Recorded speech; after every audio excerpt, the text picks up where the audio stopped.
அனைத்து இந்திய அண்ணா திராவிட முன்னேற்ற கழகத்தினுடைய நிறுவன தலைவர், மன்னாதி மன்னன் மக்கள் திலகம், சத்துணவு தந்த சரித்திர நாயகன் எம்ஜிஆர் அவர்களுடைய 109வது பிறந்த நாள் விழா இன்றைக்கு நாடெங்கும் கொண்டாடப்பட்டுக் கொண்டிருக்கிறது.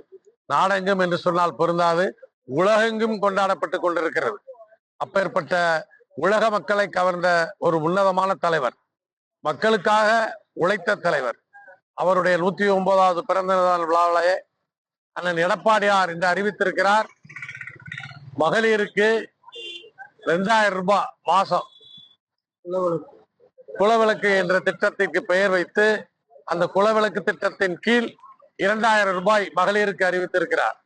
அதை போல அனைவருக்கும், ஆண்களுக்கும் பெண்களுக்கும் பேருந்து இலவசம் என்று அறிவித்திருக்கிறார்.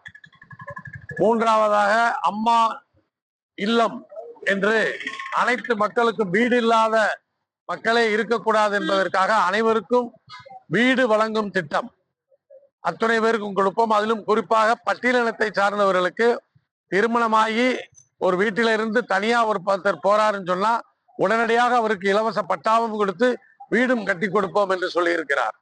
5000 மகளிருக்கு, 5000 பணி செய்யும் மகளிருக்கு 25,000 ரூபாய் மானியத்துடன் இருசக்கர வாகனம் வழங்குவதாக சொல்லி இருக்கிறார்.